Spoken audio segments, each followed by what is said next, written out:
problema. Pode até evitar uma briga dos dois, mas provoca uma briga interna.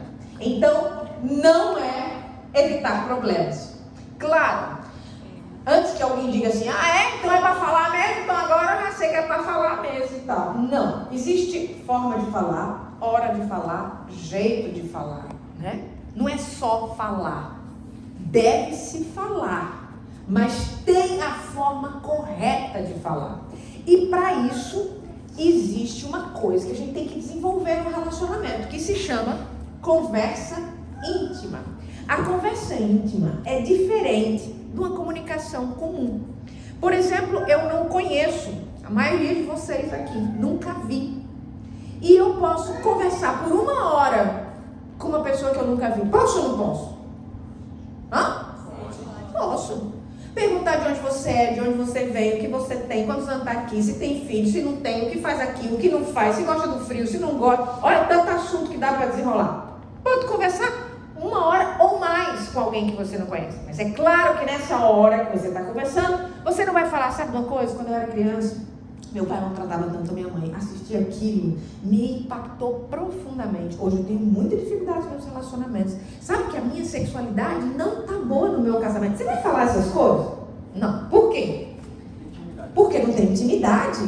Você não construiu algo poderoso. Você tem uma relação com a pessoa ali. Está conversando, está batendo papo. Você conversa com alguém, eu ia dizer dedo ônibus, né? Mas que vocês não pegam ônibus. Então vocês conversam isso aí na beira de um mall, vocês conversam em qualquer lugar. Enquanto uma pessoa ficou ali um pouquinho, tem gente que puxa assunto ligeiro, né?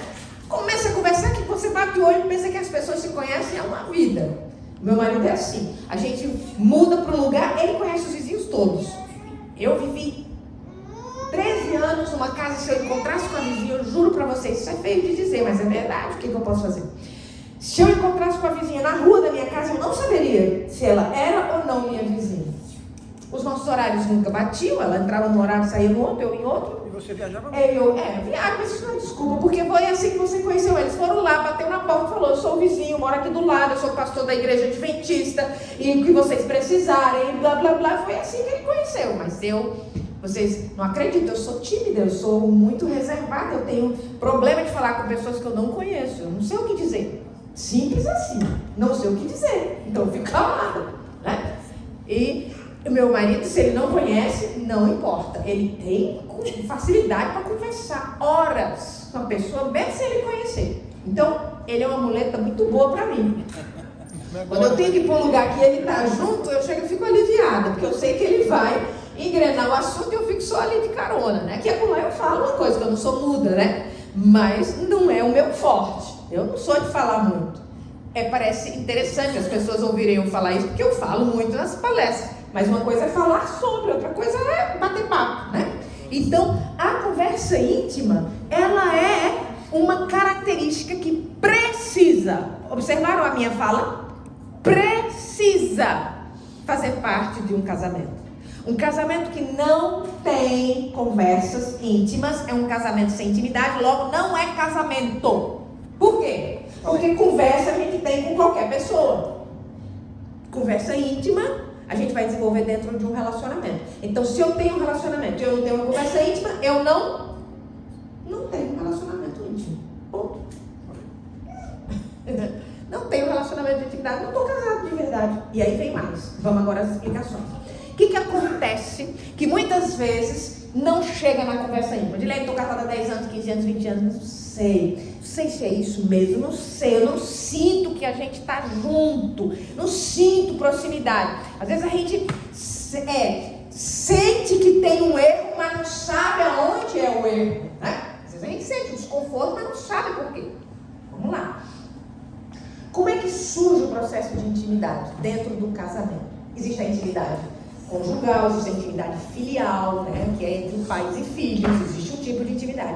Existe a intimidade de amigos, é um tipo de intimidade? A gente tem amigo que a gente só conta umas coisas para determinados amigos, a gente não conta para todo mundo, né?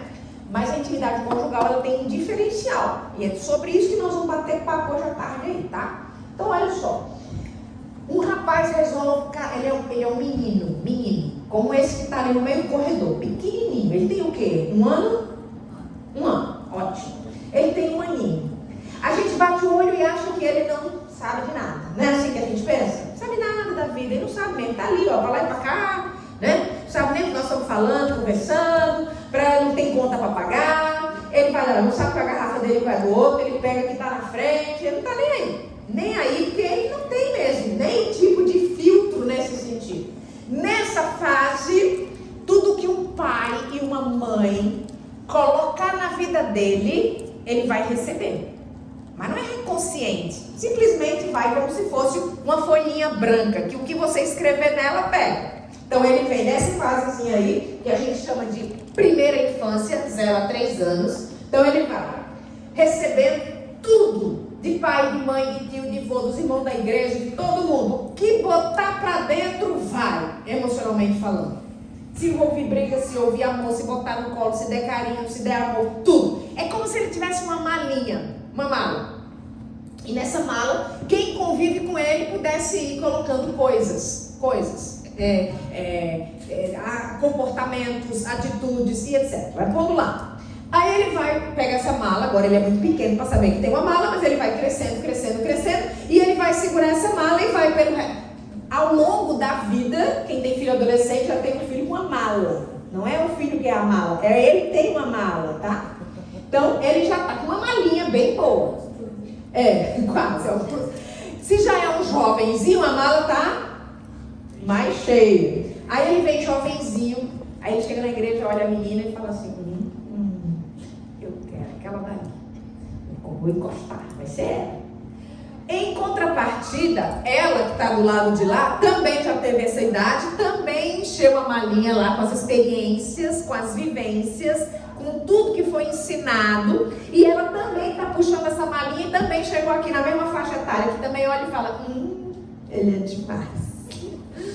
Aí ele uma pegada. E ela do lado de cá olha para ele e fala, que lindo, ele beija bem. Ele fala para ela para ele, pum, vem o cupido, né? Flecha o